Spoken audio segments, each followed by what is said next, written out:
Alright, we mentioned in one of our most recent videos that in order to start working on turning the guest house garage into a shop, we first need to make some space to move some things, and it seems to me that the first step is to clear out this room here. So let's get started. Poncon's here to supervise. Oh, Bosco too. We've got the whole committee.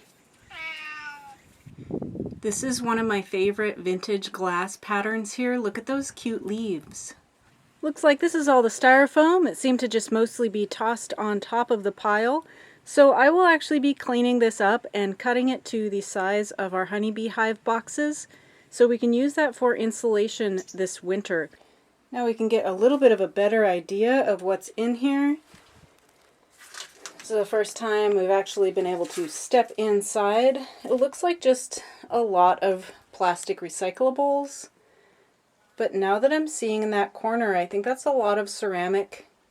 That's why we've been calling this the Pickle Room.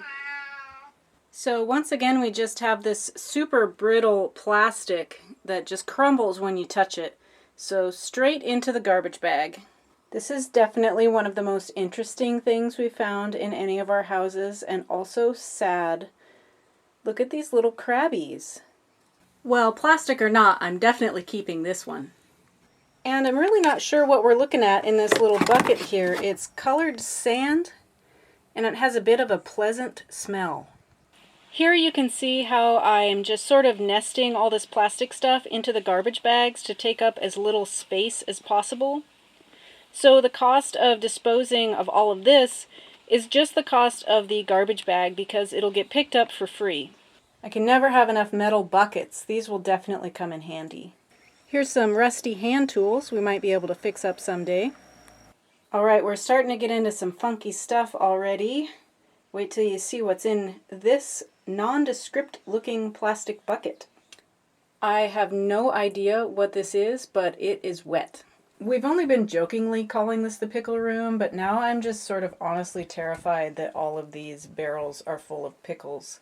So it looks like Evan might be able to get his wish of working on the compost area sooner rather than later, because these are all going to have to go to compost if they actually are full of pickles. So unfortunately, a lot of these old wooden lids that are made for these ceramics, they just fall apart over time, except for this one. This one is one solid piece of wood. Look how thick that is. And these handles on top can be put back into shape. This is just an incredibly well-made lid. Alright, Ev just got back from working in the bee yard, so he can shed a little bit of light onto what these might be. They're gross. I think this was miso, and this looks like umeboshi. So this is the first time we've come across one of these wooden lids with writing on it, and Evan's able to decipher it. This is the address, our address. So this is up here, the postal code 79414. It's now 7941402, so it's had some digits added. And this is Matsuoka, Ehime. This is an old something district before it became part of Imabari City. This is Kamiota Town, and this is a telephone number, and then this is where it's coming from. I think Kashima. What are we looking at here, Evie? It's like a giant rice cooker like we use at Dar es Salaam in Portland. Oh yeah. Gas too. That's cool.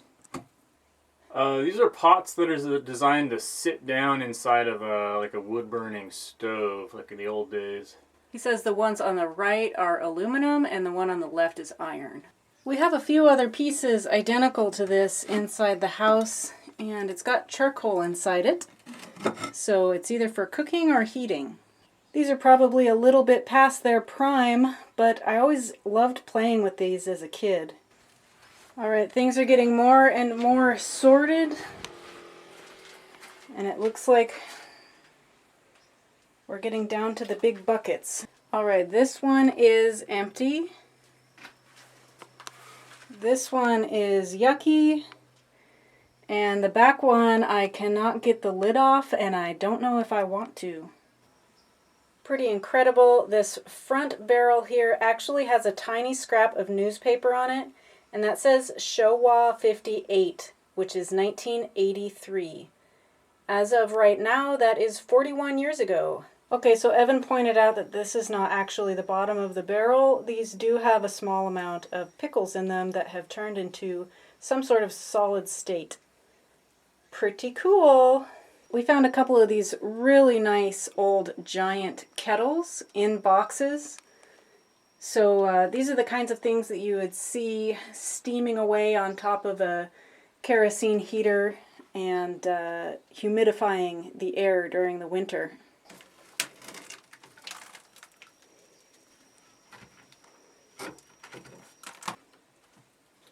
Is that paper? Yeah. Oh, it's like a sack.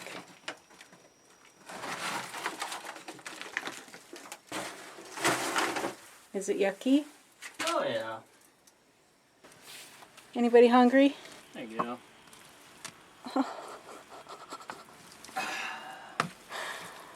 Alright y'all, we got a couple more boxes to go through. Just these ones up here. I'll have to clean up everything that I've been sorting out here and then go take a shower before I can call it a day. Just what I wanted. A whole box of red and black, whatever these are. Nice. Now this box has been wrapped in newspaper since Showa 1951. See there, it says 51 and 1976 in parentheses. Well, I thought the package was a little light, but I did not expect it to be just an empty box of the finest Japanese sake. Wrapped in newspaper, wrapped in that plastic rope, plastic ribbon like it was going to be mailed. This is also pretty cool. I don't know if I've shown it in a video because I found it a while ago, but this is handmade wooden on the back, and then this front side is covered with hand cut and nailed thin pieces of metal here. So I'm not sure exactly what this was for. Some sort of contraption. So it seems to be a very well made backpack, possibly handmade. And there's a patch over on this side that's definitely hand sewn. Alright, so this is what is inside the backpack. It is a giant canvas sail, apparently. It's not rectangular. Marcus, my Instagram friend, he suggested it might be like a tent. It's just a very odd shape. I don't know what else it could be besides the sail. It's really nicely made and very thick canvas. Alright, we had to bring it here so we could stretch it out completely in order to fold it back up into the tiny backpack. Alright, looking a lot better in here. This is about as much as I'm going to get done today. This is my weird assortment of treasures. This is the scrap metal that we found. And these are some cool boxes that I'm not really sure what they're for yet. I thought we could use them somehow for display in the future shops, so I'll keep you updated with what I figure out for that. Only 4 bags of garbage and 2 more cinder blocks that we can use for the honeybees. Alright, here it is with the floor cleaned out. This is a lot of storage space. Alright, now that the pickle room's clean, we're going to pop over to the Benton Guesthouse garage and start moving some things from here to over there. When we purchased the house last May, the first thing we did was clean out all the garbage from this garage because we knew that we would use this big covered space during the guest house renovations, and it really did come in very handy. But we are still left with quite a few things that we still need to go through and get rid of. So the first thing I'm going to do today is start breaking down some of this stuff that has been waiting here to be disposed of for over a year. As an example, this is the size of the municipal garbage bags, and anything that can fit in these bags will be collected for free by the municipal garbage collection. Burnable garbage does include plastic, so these pipes here are really easy to break down into smaller bits. Even some big long pipes like these, we can get broken down in no time. Well, this was a pleasant surprise. We walked into the garage today, and our friends Vicky and Nils, who have been visiting, decided to come over here and empty out quite a bit of the rafters up there.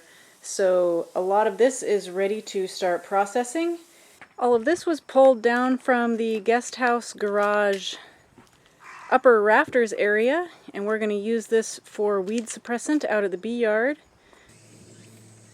So there were just enough of these thick straw mats to line the fence at this honeybee yard.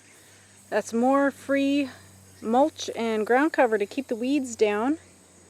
Evan's over at the honeybee workshop processing some wax, so I'm going to do my best to just empty out this rafter area and bring it down here because we've got some space on the floor for processing.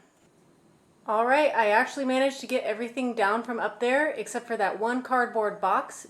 It's hard to believe that a box full of plastic bags would be difficult to move, but it's full of very small, what I believe are fruit bags, since a lot of the items in this garage are for farming. And I'm just going to have to take a bag up there and empty it a piece at a time. I found this really nice basket up there in the attic. It needs a lot of cleaning, but it actually has wood on the bottom and bamboo support structures. That's a super cool basket. Deluxe high seat baby chair. Many more vintage wooden windows that I have no idea what to do with yet. I do actually plan to incorporate some of these into the decoration. It's coming up on the end of the workday, and I've got some garbage bags to take down. You can see I've cut all those long hoses up into shorter lengths, which is one of the requirements. I've separated out this metal for our next trip to the scrapyard. And these are all things we can use in future house remodeling projects, so I'm going to take these over to our house for storage. These are some ceiling tiles. Not sure if we'll want to use them yet. I've probably shown you this before because I didn't just find it today, but this is an in-box retro light fixture, just like all the others in the house. Then we just repeat the process many times over of sorting and moving until everything is where it needs to be. Here in the former Pickle Room is mostly going to be items that we don't really need to touch for quite some time.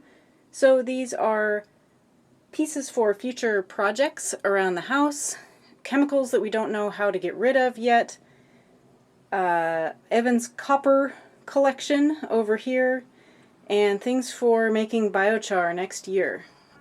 I'm going to end this video by showing you one of the next steps of this massive organization project, which is this back hallway. This video is already many workdays combined down into one video, but it's complicated. There's a lot of moving parts. Literally, it's a lot of moving things and getting them into the proper places. I'll show you more in the next video, but I really feel like this big wooden cabinet and this sort of utility space right inside the side door at our house, the former ryokan, is a perfect place to start storing things that don't belong in these other places. But just like everything else, first we have to empty it out. That's it for today's video. Thanks for coming along once again as we organize 2 houses here in rural Japan on Ōmishima Island. 2 houses that were abandoned for a combination of 50 years. We'll see you in the next video. There's always more to do.